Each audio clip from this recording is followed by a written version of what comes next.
listening to B2B Tech Talk with Ingram Micro, the place to learn about new technology and technological advances before they become mainstream.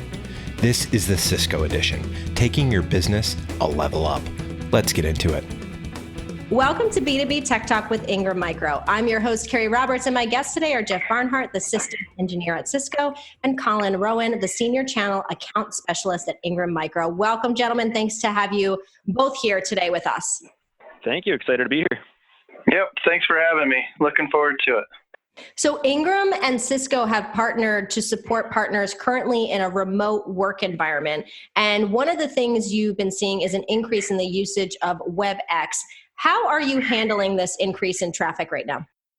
Yeah, so obviously with everything that's going on, we're seeing a huge demand in work from home tools and capabilities. You know, our WebEx collaboration technology, the demand has just skyrocketed in the last few months. To put it in perspective, last week we saw close to 240,000 just signups to get a WebEx account, and that was in one 24-hour period.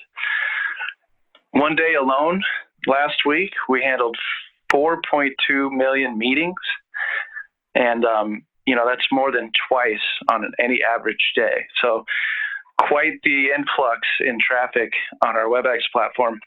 Back in March, we did 14 billion meeting minutes, and that's more than double the number of meeting minutes in February. So, obviously with the demand on the platform, it's seen a little strain, to be honest. But, we're continuously taking preventative actions like load balancing, capacity management, and we're segmenting user types for mission critical groups such as healthcare and government and critical infrastructure so that, they get some priority queuing as it's imperative that they are collaborating today. But with that, I would like to offer up a few tips and tricks for WebEx. Can I do that? Of course. We love that. Cool. So if you're listening to this and you're using WebEx, thank you. If you don't have strong Wi-Fi, you can lower your video quality or turn off your webcam. Do yourself a favor, close any unnecessary applications on your laptop or PC. And if you don't have Wi-Fi, just use the direct dial-in numbers for your meeting. And remember that WebEx can run outside of a VPN. So if you are experiencing some jitter or delay, turn off your VPN for that meeting and you'll have a better experience for your audio. You can always check the status of WebEx at status.webex.com. And I know security, of course, is always something to be thinking about. And it's in fact one of the things both Ingram and Cisco do really well. So with the increase of the at-home work, what kinds of threats are we seeing and what are you doing to help keep partners protected at this point? Yeah, so from a threat standpoint, and Jeff, I'll let you chime in a little bit too, but from the Ingram side of things, some of the things that customers are coming to me about just include a lot of hacking attempts. Anything from ransomware to just different phishing attacks through email. So Jeff, on the Cisco side of things, I don't know, you probably are seeing a little bit more than I am. Do you have any examples that you're possibly facing over there? Yeah, it's interesting. What we're seeing are a lot of the old threats, just a lot more activity. So, Collin, you nailed it. We're seeing a lot of phishing attempts. So with everything that's going on, there's a lot more spam email. And obviously, hackers are trying to take advantage of the situation to get you to click on malicious content. So we're seeing a lot of phishing attempts. And, we're doing a lot to protect our remote workers. Collin? Yeah, so from the protection standpoint, Cisco's got a lot of great offers going on right now. So some of the things they're doing for remote workers include like extended trials for kind of like their key products within the security portfolio. So anything from Cisco Umbrella, Duo, AnyConnect, they have these extended offers out there and kind of give a quick synopsis of what they are. So from like a Duo standpoint, typically you can only do a trial for 10 users. Up until July 30th, they're actually going to allow you to exceed that. So there's not an actual given amount that you have to hit. Just anything over 10 users you're allowed to do. From an Umbrella standpoint, this is really cool. Usually you're only allowed to demo Umbrella for 14 days, but because of everything that's going on, they actually extended that to 90 days. And then AnyConnect, kind of the same type thing. That used to be 14 days, but that's going to be extended to 90 days. So for those partners that are starting to work remote for the first time, they really don't know what to do or how to secure their workforce. Kind of these trials are going to really help get them familiar with some of the products that Cisco's offering. Yeah, and just to add some color to that too, we've taken the stance that we're here to help our partners help their customers. So these offers are also extended to their customers. So, obviously it may be beneficial for customers to spin up a lot of these security tools, and we don't want to put any financial strain on their system right now. All these offers are free for our customers. They can take advantage of these free trials and, help keep their remote workforce secure during this crazy, crazy time we're in. Yeah, and I mean, if they don't know how to actually use the products or don't really know, hey, here's the trial link, but I don't know what I'm doing, kind of through the Ingram Micro Business Transformation Center, what we do a lot of is just like custom trainings and demos. So if a partner kind of wants a demo before actually testing out the free trial, we're more than happy to set that up for anybody. So that's not, kind of like what Jeff said, that's not going to be strictly for our partner base, but any end customer that needs some help, we're more than happy to jump in where we can. And for any sort of additional threat intelligence, the partners are worried about what's going on out there, highly suggest you check out talosintelligence.com. And this website is where our Talos group provides vulnerability information, any sort of updates on new 0 days, blogs. The Beers with Talos is a pretty cool blog that you can listen to, or podcast, and lots of information on that site. And Ingram Micro is actually also adding financing programs for partners weathering current cash flow challenges. And I know there's some free offerings that Cisco is doing as well. Can you talk about these offers that are available to people? Yeah, so I can handle the Ingram side of the house, and it's kind of difficult to stay up with them because it seems like they're adding different offers every day, which obviously is a positive thing rather than negative. But we have a couple different programs. One of them is called a Credit Kickstart. We're basically just taking a look at the resellers that transact with Ingram and offering an additional $110 million in incremental credit. So we're kind of just seeing our customer base, seeing what customers we can help out through that. We have different credit offers for anybody that's in our TrustX Alliance or SMBA Team Enhancement Program. And then we have free Direct Express. So what that's going to mean is basically all fees are going to be temporarily waived, basically to encourage the program expand further credit and capacity. So like I said, those are three of the programs that we have going on right now. But who knows? I mean, we might be adding some more. We'll make sure that everyone's up to date on them. And I know, Jeff, from a Cisco side of things, isn't there some Cisco offerings that are going on right now too? Yeah, absolutely, Colin.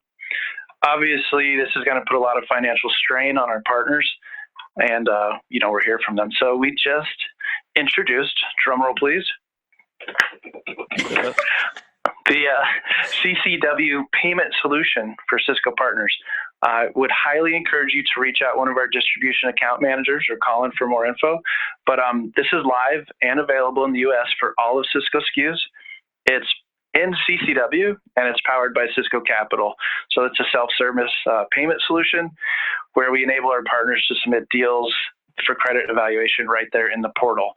It also has auto decision credit features for transactions less than 500K, and you'll get a communication back within 30 seconds on those things. So we are, just like Ingram, launching new credit and financing offers for our partners and customers continuously. So just make sure you reach out to Ingram and get into contact with our DAMs, our distribution account managers, to discuss any sort of hardships or needs that you guys need on the financing side of the house. And one thing you also wanted to share with us today is a new certification and specialization announcement. What is that? Yeah, so right now the biggest issue that we're having is we have customers coming to us and saying like, hey,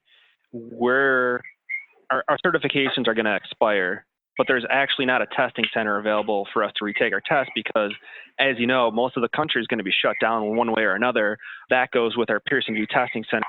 So any of those proctored exams that typically are slated to happen can't happen right now. So what Cisco is doing is anybody that has a certification, specialization, authorization, or even a CMSP designation that's set to expire between March 16th and September 16th, they're actually going to be grandfathered in until 2021. So it's going to look kind of weird on the Cisco website. So if you go on your Cisco site and kind of see what authorizations and certifications you hold, it might have a flag that says, hey, you need to recertify or you're going to lose this certification. However, you guys would be set until 2021 if you have a certification slated to expire during that time frame. If you have any questions about that, or you kind of want me to double check as to when your certs are slated to expire, I'm more than happy to do that. So feel free to reach out to myself. Cisco is always looking for ways to help the community as well. And right now, they're helping hospitals that need emergency supplies. Can you talk more about what Cisco is doing to help with all of this? Yeah, absolutely. And thanks for the question. If you've been watching the news or reading any of the blogs, our CEO, Chuck Robbins, has been very vocal about how Cisco is helping in this current situation. So on top of the expanding capacity for WebEx and the free trials and the offers that we talked about, we've made a lot of effort to repurpose unused DX80s. That's like a video conferencing device that are used around the world in hospitals and such. We've taken all the unused ones from our offices, and to date, we've shipped more than 500 units to healthcare providers in the UK, Italy, Spain, Japan, Washington, New York, and California. So we're getting unused equipment out into the field and putting it into use. We're helping our customers implement those solutions.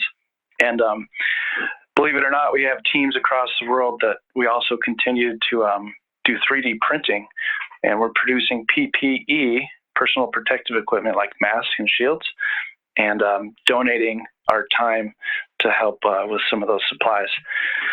Also excited to share that Cisco is sponsoring Global Citizens Broadcast April 18th, and a lot of these contributions will go to the World Health Organization. This event will have Chris Martin, Elton John, my favorite Lizzo, and many more, and it'll be a really cool fundraising event that Cisco's involved in. So we're doing a lot of things. We're raising money internally. We've pledged $225 million in capital donations and stuff. So Cisco's doing a ton to help during this time for sure. Yeah, I think it's great that Cisco's helping not only on the medical side, but also for people at home with, like you said, concerts and things of that nature, which is so wonderful to hear. And as always, we ask this question of all of our guests on this show: where do you see technology going within the next year? And I'm curious, especially even within people doing more remote work. Yeah, that brings up a good point. So I guess in my standpoint, I kind of see more businesses are going to realize that, through all that's happening right now, forced to work remote, well, their employees are going to realize that their businesses are also now capable of having them remote. So you're probably going to see more businesses offer a remote option for employees.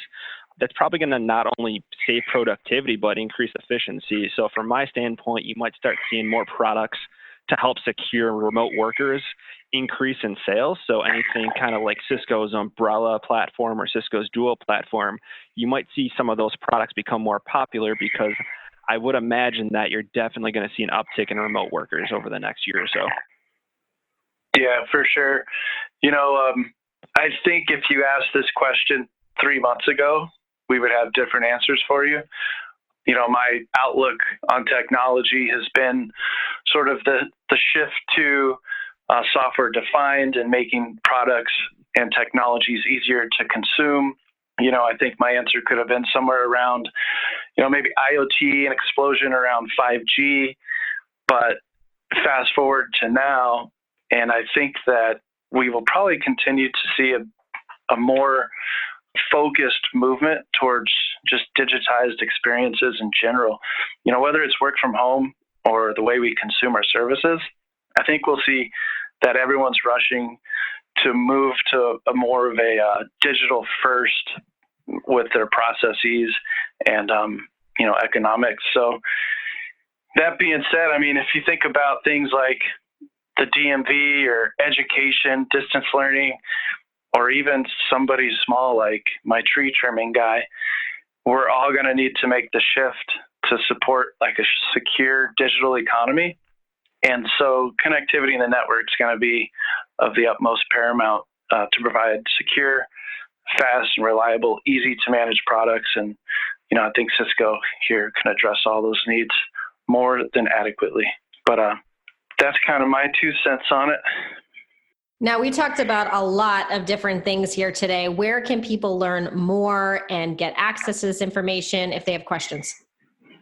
So if they go to salesconnect.cisco.com, which is kind of like our training and learning platform for any of our Cisco partners, there's the search bar. They simply just type in secure remote workers offer, but they can also ping myself. They can ping Jeff. We're more than happy to, have those conversations with any partners that have any questions about it, because as you said, there is a lot going on right now and Cisco keeps adding more to it, which is obviously a good thing. So feel free to reach out to any of us at any point. Yeah, we've also have a lot of content on Cisco.com. For all of our partners out there, we have a Cisco Communities page, and it lists all of the offers as it pertains to remote workers. So if you go on the security page for Cisco Communities and just look for the Cisco Security Response to Increase in Remote Workers page, you'll find all the information on the offers that we talked about. We understand that this is a difficult time, and Cisco and Ingram are here to help support you. So please reach out with any questions in regards to any of the offers or anything that we can do to help you during this time. Really appreciate it. Well, thank you both so much, Jeff and Collin, for being here and sharing with us some good news and some things that your partners can use at this point in time. Thanks for having us. If you like this episode or have a question, join the discussion on Twitter at Ingram Tech Soul with the hashtag B2B Tech Talk. Thank you for tuning in and subscribing to B2B Tech Talk with Ingram Micro. You've been listening to B2B Tech Talk with Ingram Micro, Cisco Edition, taking your business a level up, hosted by Keri Roberts. B2B Tech Talk is a joint production by Sweetfish Media and Ingram Micro. Ingram Micro production handled by Laura Burton and Christine Fan.